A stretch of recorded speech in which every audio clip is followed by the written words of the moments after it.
ٹھیک دی نوم خو مې غلط ونه وي مړه خوښ مې ستا رخسار دی لږ د خدای نه ویریږه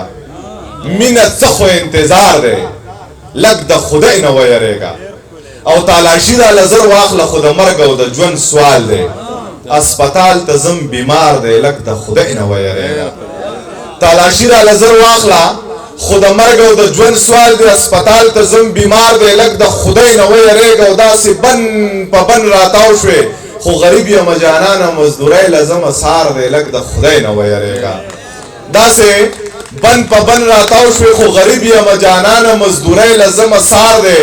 لږ د خدای نه ویریږه ما ته کور بچي نه هر دي ستا بنګړي وړل او راوړل دي زما کار دی ستا بیګار دی لږ د خدای نه ویریږه ما ته کور بچی نه هر دی مننه چې ما ته کور بچی نه هر دی ستا بنګړي وړل او راوړل دي زما کار دی ستا بیګار دی د خدای نه ویریږه او تا د ښځې په سر پرېښول هغه دواړه جنتونه یو دی مور د بل دی پلار دی لږ د خدای نه ویریږه تا د ښځې په سر پرېښول هغه دواړه جنتونه یو دی مور ده بل دی پلار دی لږ د خدای نه ویریږه او څو شعرونه نور هم چې زما ډېرې خبرې به رښتیا شي وخت به راشي ښایست به د یو څو پیسو سودا شي وخت به راشي او دا چا چې د پیسو دپاره پرېښی یم یارانو یوه ورځ به مې خپو ته په ژړا شي وخت به راشي دا چا چې د پیسو دپاره پرېښی یم یارانو یوه ورځ به مې خپو ته په ژړا شي وخت به راشي او تکړه شه په ملا پسې یو څو کنځلې وکړه په کور کې به د خپل بچی ملا شي وخت به راشي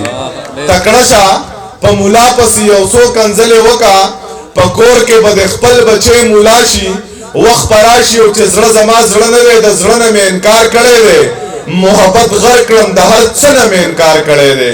د باچا خان په نظریه را سره نه دی تللی دا سړی نه منم د ده نه مې انکار کړی دی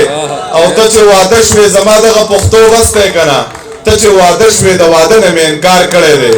چې د یارانې دوران کې خو دې ښه خوښه وه هغه تور سرې دې د کور شو اوس دې نه ده خوښه تا خو ویل چې زه په دې باندې له سر نه تېر یم خواره د یو بچنګي مور شو اوس دې نه ده خوښه او راشده ته دې په ایمان ووایه تا به څه ویل راشده د راشد د طرف نه دی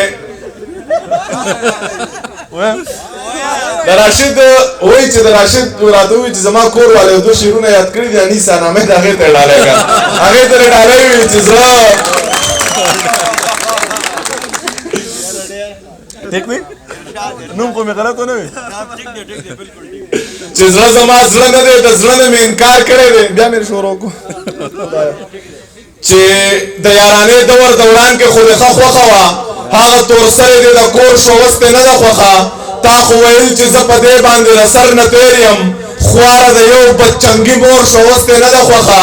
اجي صاحب ته یې په ایمان ووایه تا به څه ویل اجي صاحب اوس چې د انګور شو اوس دې نه ده خوښه که زوی دې ښکلی دی هغه هم څه بدرنګه نه وه د هر سړي خوله کې پیغور شوه اوس دې نه ده خوښه او چې خودغرضه پلار او زوی شي لور او مور شي چې لالچ په منځ کې راشي هر څه اور شي یا ملا صاحب یو تعویض راله پکار دی چې دا زړه مې د بې ننګه یاره تور شي او د پښتو په معاشره کې چې ډز وشي روغه وکړي ګناهګاره پکې خور شي د پښتو